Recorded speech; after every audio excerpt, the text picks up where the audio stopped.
तो पहला क्वेश्चन है रीजनिंग का कि किसी सर्टेन कोड लैंग्वेज में आपको ईगरली का कोड गिवन है, हैबिटेड का कोड गिवन है और आइसबर्ग का बताना है।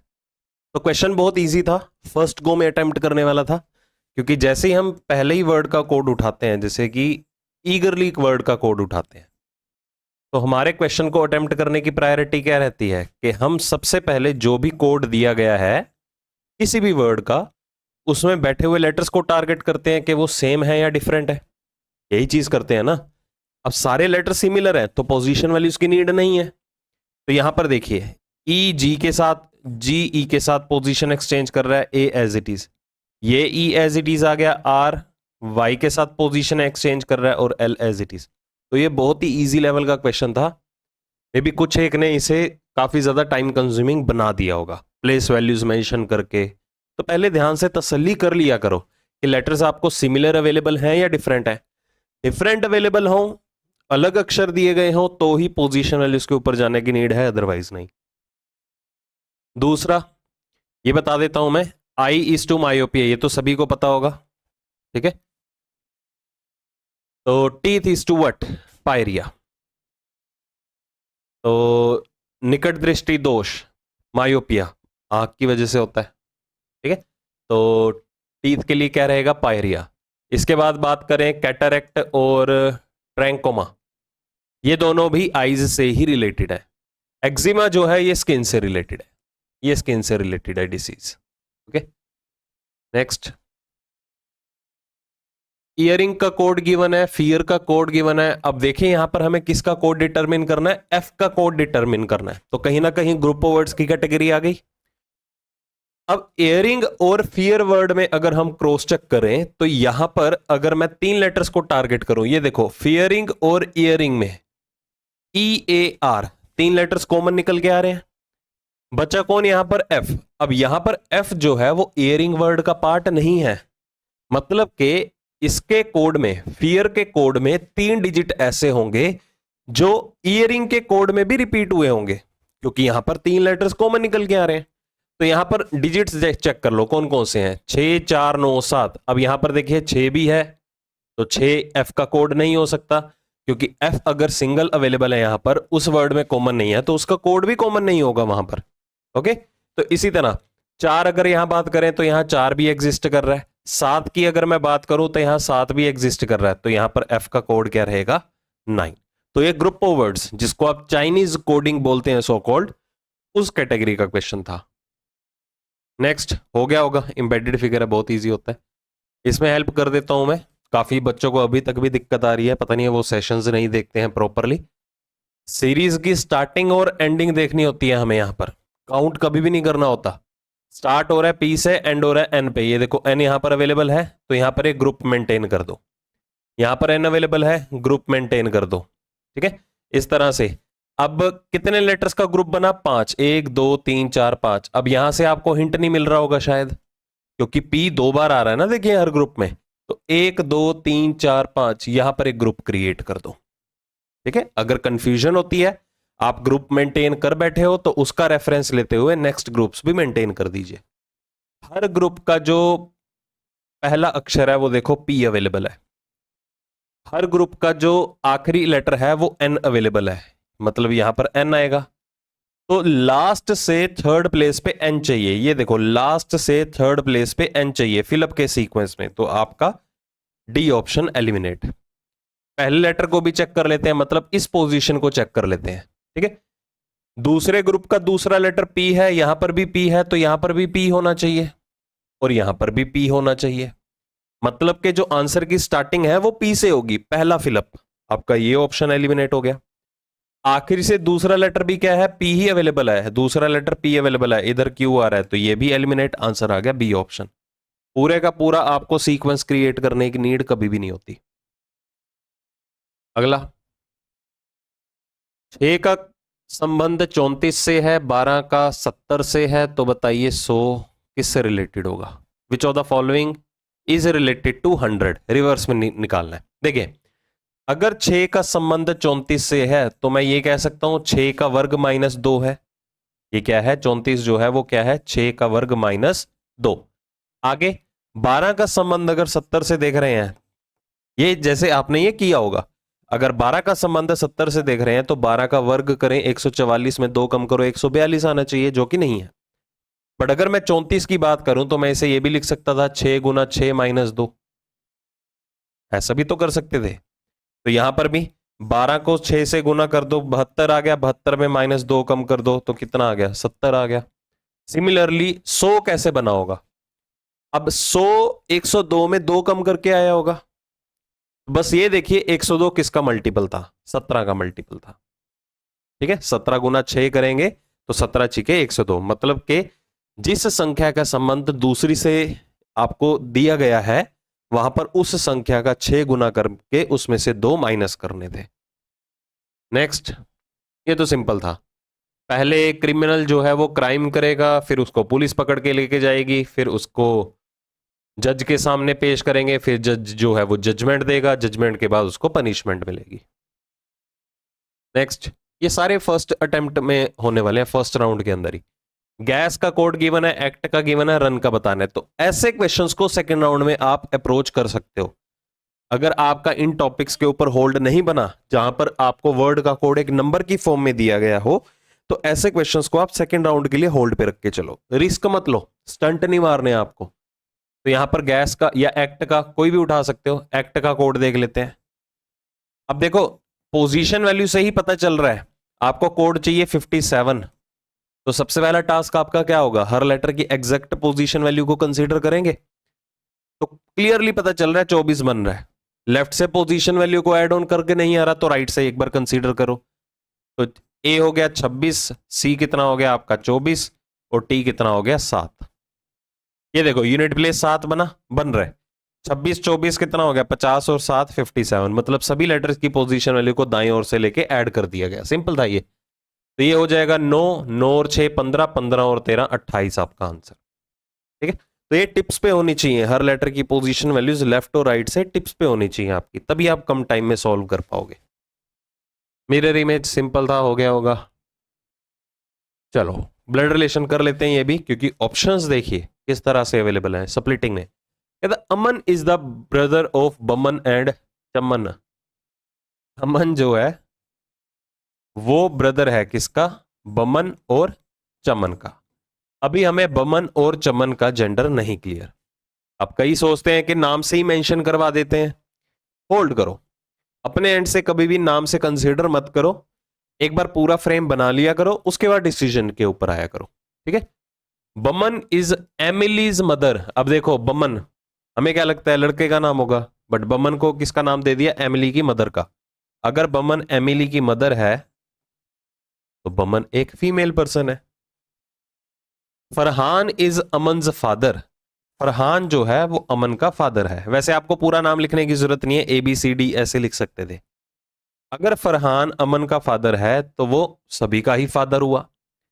Then which of the following statement is definitely true, कौन सा निश्चित रूप से सही था। Emily is granddaughter, Emily का तो जेंडर नहीं पता, क्या पता बमन की तरह अगर वो फीमेल है एमिली को मेल बना रखा हो। जेंडर नहीं स्पेसिफिक तो A option cancel. Chaman male person है, cancel. Chaman is the brother, cancel. Chaman भाई कहां है, जब जेंडर ही नहीं पता तो आंसर होगा डी ऑप्शन, कि Boman is the sister of चमन। यही ऑप्शन आपको मार्क करना है। मानवी इज क्यूट। चलो ग्रुप ऑफ वर्ड्स का एक और क्वेश्चन, तो हमें क्यूट का कोड निकालना था। हमेशा यहां पर रिक्वायरमेंट के ऊपर टारगेट किया करो डायरेक्टली, और कुछ पढ़ने की जरूरत नहीं है। तो देखिए यहां पर क्यूट वर्ड यहां पर है, बट यहां पर क्यूटर वर्ड है, क्वेश्चन को केयरफुली अटेम्प्ट किया करो।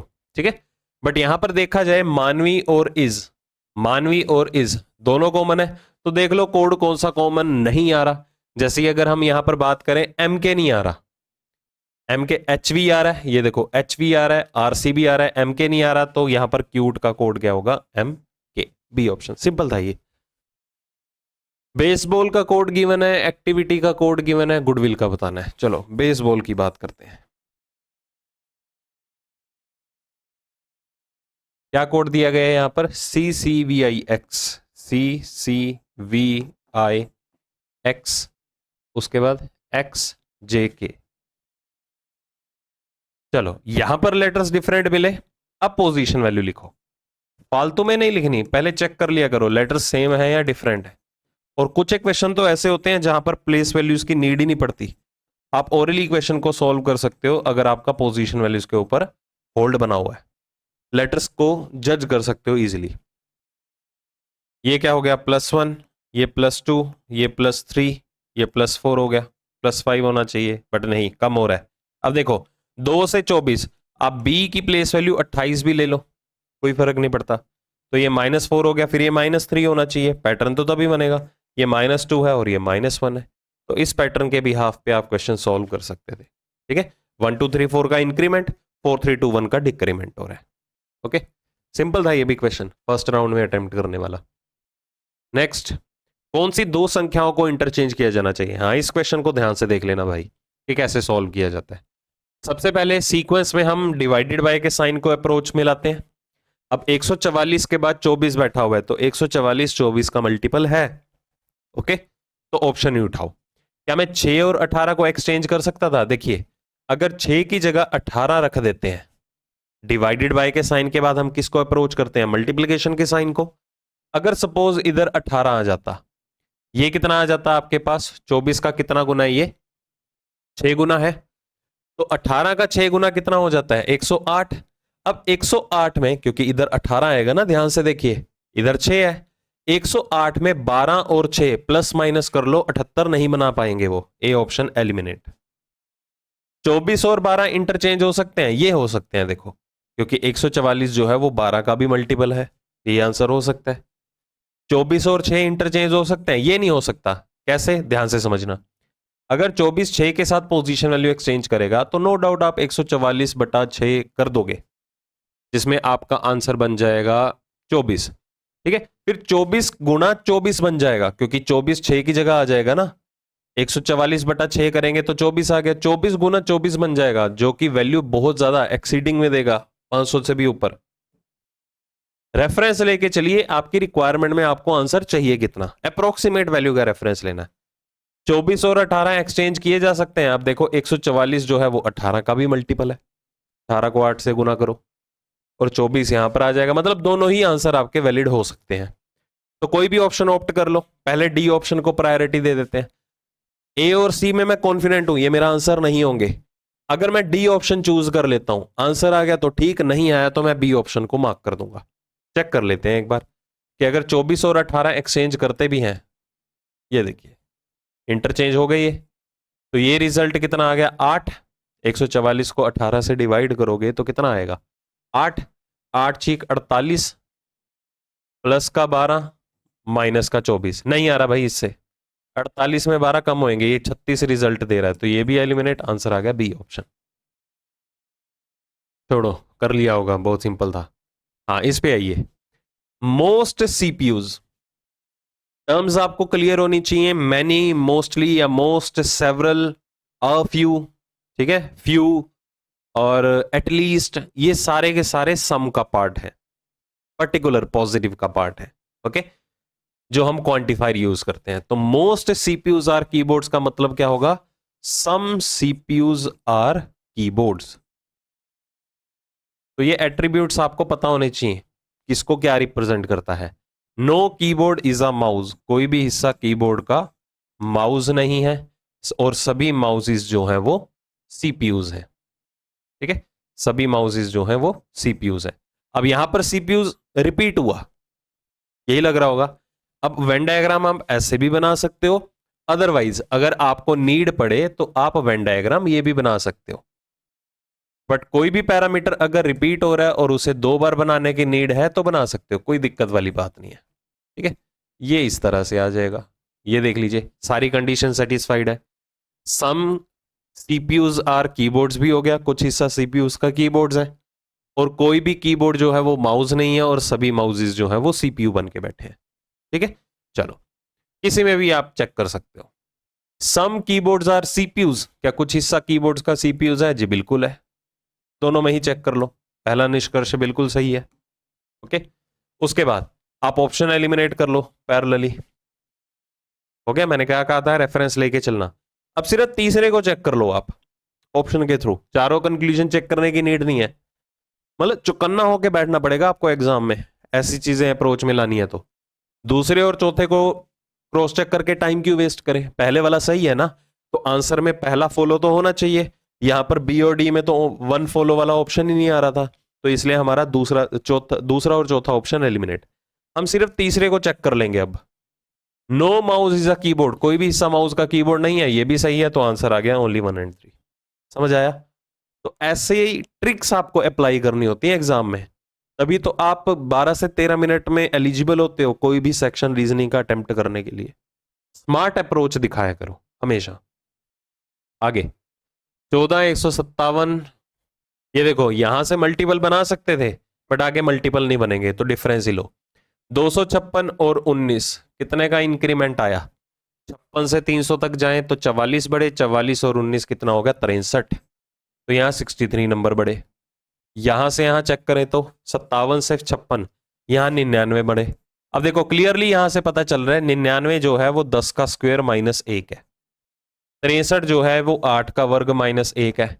ये 10 का वर्ग में 1 कम किया, ये 8 के वर्ग में 1 कम किया, तो आगे 6 के वर्ग में 1 कम किया जाएगा। 6 का वर्ग माइनस 1 करें तो कितना आ गया? 35, तो 319 में 35 जोड़ो, 9 और 5 14, यूनिट प्लेस 4 वाला होना चाहिए, ए ऑप्शन आंसर। खत्म। कर लिया होगा, डिक्शनरी के हिसाब से करना है।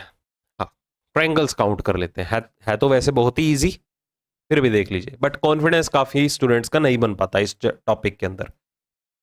आपको ये एंटिटी दिखाई दे रही है, त्रिभुज काउंट करने हैं, इसमें कितने हो गए? 3। सिमिलर एंटिटी आपको ये भी दिखाई दे रही है, देखो है, इसमें भी कितने हो गए? 3। 3 और 3 6, 7 और 1 8, मर्ज करोगे कोई और ट्रायंगल नहीं बनेगी, बी ऑप्शन आंसर है। साइन का कोड गिवन है, कोस का कोड गिवन है, tan का बताना है। चलो, नंबर ऑफ लेटर्स कोस में कम है तो इसको सबसे पहले पकड़ लो। क्या कोड दिया गया है? 11317, 11317।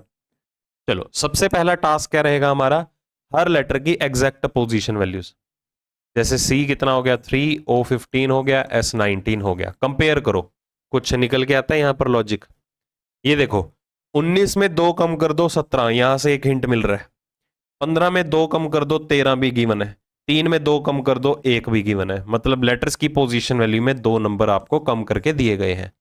तो सिमिलरली 20 में 2 कम कर दोगे तो 18 से आंसर शुरू होगा, आपका ए ऑप्शन एलिमिनेट। 1 माइनस 2 नहीं करना, 27 माइनस 2 करना है, 25 गिवन होगा बीच में, ये देखो 25 दिया गया है, तो बी ऑप्शन आंसर। इक्वेशन को सॉल्व करना था, बस बताना था के का टी से क्या संबंध है, तो सिर्फ इतना ही पोर्शन आपको सॉल्व करने की नीड है। अगर के का संबंध टी से बताया गया है तो के का जेंडर पता होना चाहिए, बाय चांस अगर आपने टी से लेके के तक की इक्वेशन को सॉल्व किया होगा। अगर के का जेंडर नहीं पता तो ये मत कहना कि डेटा इनसफिशिएंट या कैन नॉट बी डिटरमिन्ड या निर्धारित नहीं किया जा सकता। आपने कौन सा पूरी इक्वेशन को सॉल्व किया है, फिर आपको के हैश एल भी एक बार ट्राई करना है, यहां से आपको के का जेंडर पता चल जाएगा। ठीक है, तो बेसिकली यहां पर इस टाइप के क्वेश्चन में हमेशा रिक्वायरमेंट के ऊपर ही टारगेट करना है। पहले देख लो डिमांड किस किस की गई है, किन दो पर्सन के बीच में रिलेशन फिगर आउट करना है, सिर्फ स्टेटमेंट का उतना ही पोर्शन सॉल्व करना है, फालतू में एक्स्ट्रा टास्क नहीं करना। एग्जामिनर आपके सॉल्यूशन नहीं देखने वाला वहां पर।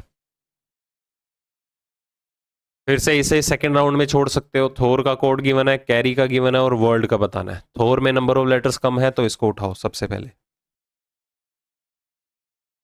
चलो, पहले तो एग्जैक्ट पोजीशन, 20 और 8 28 और 15 43 और 18 कितना हो गया? 61।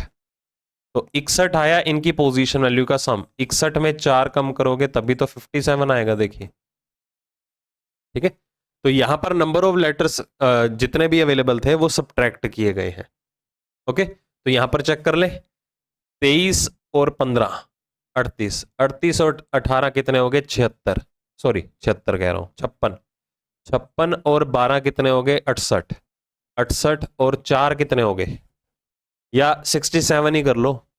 68 में पहले मैं 4 जोड़ूंगा फिर 5 कम करूंगा, तो डायरेक्टली एक ही कम कर दो, 4 और 1 5 हो गया ना। तो यहां पर सभी लेटर्स की पोजीशन वैल्यू का सम कितना निकल के आ रहा था? 72। इसमें नंबर ऑफ लेटर्स आपको सब्ट्रैक्ट करने थे। ठीक है, अब क्या पता 4 भी तो कम किया जा सकता है, एक सेकेंड, क्योंकि 68 भी आपको ऑप्शन में गिवन है, तो क्रॉस चेक करना था। ये देखो 3 और 1 4, ये 36 और 4 कितने हो गए? 40, 40 और 25 कितने हो गए? 65, ठीक है। तो यहां पर 65 में 5 कम किया है, मतलब नंबर ऑफ लेटर्स। ये देखो एडजेसेंट नंबर गिवन है, क्या पता 4 ही माइनस किया गया हो, तो ये चीजें आपको क्रॉस चेक करनी है कैरी का कोड डिटरमिन करके, ये जो भी दूसरे वर्ड का कोड आया होगा। सिंपल, ये नहीं करवाऊंगा मैं, बहुत सिंपल था। सेक्रेट का कोड गिवन है, विंटर का बताना है। तो देखिए यहां पर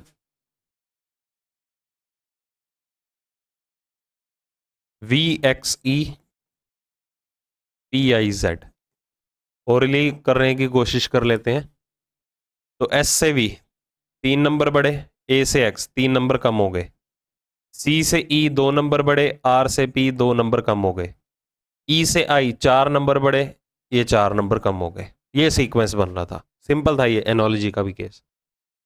अगला, हाँ ये देख लो सीरीज का पार्ट।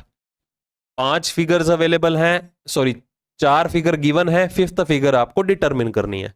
तो अप्रोच वही, चेक करो जो चेंजेस पहले से दूसरी में हुई, क्या वही सेम चेंजेस तीसरे से चौथी में फॉलो हुई। जैसे कि V की बात करें तो ये देखो कॉर्नर पे जा रहा है, ये पोजीशन वाला ऑब्जेक्ट अगली फिगर के अंदर ये नीचे कॉर्नर की तरफ जा रहा है, तो ट्रायंगल भी तो देखो कॉर्नर की तरफ गया। उसके बाद बात करें ये B, ये कॉर्नर वाला ऑब्जेक्ट सेंटर में चला गया, तो यहां पर भी B सेंटर में आ रहा है। या अगर मैं X की बात करूं, X B की जगह आया, तो यहां पर भी V जो है वो B की जगह आ रहा है, मतलब सेम चेंजेस हैं। तो जैसे दूसरी से तीसरा बना, वैसे चौथे से पांचवा बना दो, सिंपल। तो यहां पर क्या चीज बन रही है, देखिए ध्यान से, जैसे कि दूसरी से तीसरा कैसे बना वो चेक करो। V या B जो है इस कॉर्नर पे गया, अगर B कॉर्नर पे गया तो B यहां पर कॉर्नर पे आ जाएगा। सेंटर में कौन आया, V यहां से उठ के आया, देखो V, तो यहां पर क्या था ट्रायंगल, तो वो ट्रायंगल बीच में आ जाएगा इस तरह से। ऑप्शन एलिमिनेट कीजिए, सेंटर में ट्रायंगल आना चाहिए और इधर कॉर्नर पे B आना चाहिए, ये दोनों ऑप्शन एलिमिनेट हो गए। उसके बाद देखिए बाकी ऑब्जेक्ट्स। उसके बाद बात करें तो ये BXV ही पोजीशन एक्सचेंज कर रहे थे, देखो BXV, तो यहां पर BV ट्रायंगल होना चाहिए, तो इधर V होना चाहिए, अगर इधर V होना चाहिए, दोनों में अवेलेबल है।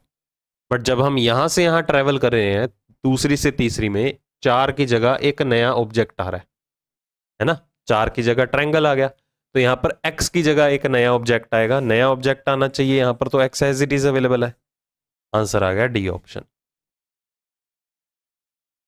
कर लिया होगा ये भी, 2 ट्रायंगल गिवन है तो 2 के बदले में कितने आ जाएंगे, 8 आ जाएंगे, ठीक है, क्योंकि अकॉर्डिंगली आप फोल्ड करेंगे। तो सिमिलर इसमें देखना है 6 नोड्स थी, अगर आपको विजिबल हो रहा हो, इसमें 5 नोड्स थी। ये देखो ये शेप ही चेंज कर रहा है ट्रायंगल, सॉरी स्टार की, मैं ट्रायंगल बोल रहा हूँ। ये भी एलिमिनेट हो गया, ये देखो डिफरेंट थी पोजीशन इसकी। यहां पर बात करें तो ये भी, यहां पर पोजीशन चेंज हो रही है, पोजीशन तो सभी में ही चेंज हो रही है इसकी। रुकिए रुकिए एक सेकेंड, अच्छा इसका नोड नहीं आ रहा ना नीचे की तरफ, ठीक है। अब यहां पर ये आपको पेंटागन अवेलेबल है, 5 नोड्स वाला स्टार गिवन है, पेंटागन नहीं है, 5 नोड्स वाला स्टार गिवन है, तो ये नीचे की तरफ होना चाहिए। बट यहां पर देखिए 1 2 3 4 5 गिवन है, बिल्कुल ठीक है। उसके बाद ये 6 और 6 नोड्स वाला है, इसकी मिरर इमेज यहां बन रही है, इसकी मिरर इमेज यहां बन गई, ठीक है। ये एग्जैक्ट ए ऑप्शन में ही आंसर बन रहा है, सारी की सारी फिगर नहीं, ये नहीं बन रहा, ये इस सीक्वेंस में होना चाहिए था, पहला ऑप्शन एलिमिनेट। पहले सीक्वेंस मैच कर रहे हो, ये देखो वेव कैसे बन रही है, ये ऑब्जेक्ट की शेप उधर होनी चाहिए थी, ये ऑब्जेक्ट की शेप यहां होनी चाहिए थी, ये भी एलिमिनेट, ये भी एलिमिनेट, आंसर आ गया बी ऑप्शन, ठीक है। यहां पर जाके आपका करेक्ट इमेज बन रही है। चलो भाई दैट्स इट, ये 25 क्वेश्चन का सेट, और इजी था मेरे हिसाब से। इसमें आपके मिनिमम 23 क्वेश्चन तो अटेम्प्ट होने ही चाहिए थे, मिनिमम मेरे अकॉर्डिंगली। बाकी द पंडित वाले खुद बता देंगे आपको कि एवरेज स्कोर कितना रहा है स्टूडेंट्स का, बट मेरे अकॉर्डिंगली एटलीस्ट 23 क्वेश्चन तो इजीली डूएबल थे, करने वाले थे। चलो इस सेशन में इतना ही, जल्दी मिलेंगे फिर अगले मॉक टेस्ट के अंदर। Take care.